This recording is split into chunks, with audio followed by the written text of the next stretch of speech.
మంచి ఛాన్స్ సంధ్య, మిస్ అవ్వకు. మళ్ళీ మళ్ళీ రాదు. అది కాదు సార్. ఎందుకు చెప్తున్నాను ఆలోచించు. సంధ్య, అదేంటండి ఇంత లేట్ అయింది? చెప్పడం మర్చిపోయాను, ఆయన మా మాస్టరు కాలేజ్ నుంచి వచ్చారండి. ఓ నమస్తే అండి. నమస్తే.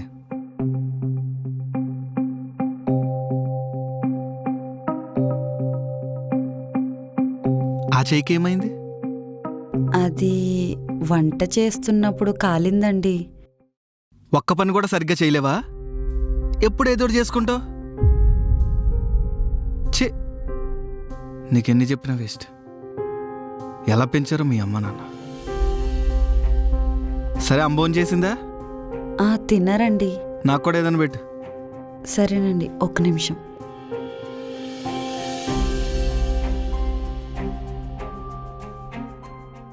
మీరు భోజనం చేశారా? చేస్తాను. సరేనండి, నేను ఇంక వెళ్తాను. అప్పుడే వెళ్ళిపోతారా? కూర్చోండి. అంటే సంధ్యతో మాట్లాడదామని వచ్చాను, కానీ నేనేం చెప్పినా తను వినే స్టేజ్లో లేదని అర్థమైంది. అందుకే వెళ్ళిపోతున్నాను. అర్థం కాలేదు. సారీ, ఇలా మీ ఫ్యామిలీ మ్యాటర్లో ఇన్వాల్వ్ అవుతున్నాను అనుకోకండి. పెళ్ళి కాకముందు సంధ్య ఏం చేసేదో తెలుసా మీకు? తన ఇష్టాలు, తన డ్రీమ్స్ ఏమైనా తెలుసా మీకు?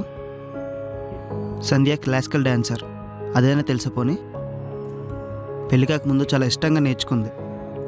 కాలేజ్ డేస్లో చాలా షోస్ కూడా చేసింది. నేషనల్ లెవెల్లో తన భరతనాట్యాన్ని రిప్రజెంట్ చేయడం తన డ్రీమ్. ఆ ఛాన్స్ కూడా వచ్చింది, కానీ పెళ్ళైనాక అన్నీ వదిలేసింది.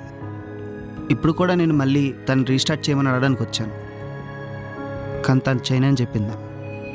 ఎందుకో నాకు అర్థం కాలేదు, కానీ మిమ్మల్ని చూసాక అర్థమైంది ఎందుకు అలా అందో. ఇదంతా సంధ్య నాకు ఎప్పుడు చెప్పలేదు. మేబీ తనకి ఇష్టం లేదేమో. నేను నో కూడా చెప్పలేదు కదా.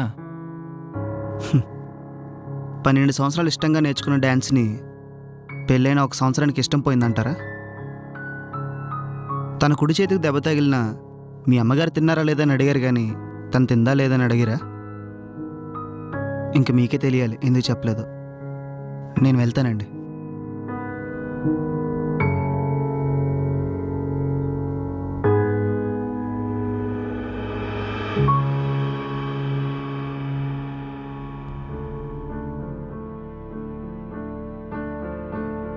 మీరు ఎక్కడున్నారా?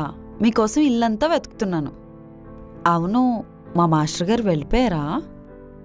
నాతో ఎందుకు చెప్పలేదు?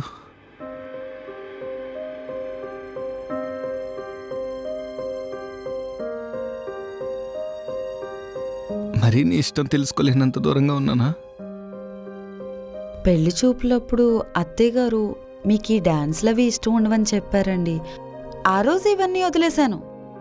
నా కోసం నీ గోల్స్, డ్రీమ్స్, ఇష్టాలు అన్నీ వదులుకున్నావు. నేనే నీకోసం ఏమీ చేయలేదు. కనీసం నీకు ఏది ఇష్టం అని కూడా ఎప్పుడు అడగలేదు. అయినా సరే నేను తిడితే పడ్డావు. నిన్ను, మీ ఫ్యామిలీని అవమానించిన భరించు. మా అమ్మని మీ అమ్మలా చూసుకున్నావు. 12 ఏళ్ళ నుంచి నువ్వు ఇష్టపడి ప్రేమించి నేర్చుకున్న భరతనాట్యాన్ని వదిలేసావు నా కోసం. నేనంటే నీకు అంత ఇష్టమా? నిన్ను చాలా బాధ పెట్టాను. నిన్ను అస్సలు అర్థం చేసుకోలేకపోయాను. నన్ను క్షమించు. నీలాంటి భార్య దొరకడం నిజంగా నా అదృష్టం. నా గోల్స్, నా డ్రీమ్స్, మన ఫ్యామిలీ కన్నా నాకేది ఎక్కువ కాదండి. ఇక నుంచి నీ గోల్స్, డ్రీమ్స్ నావి.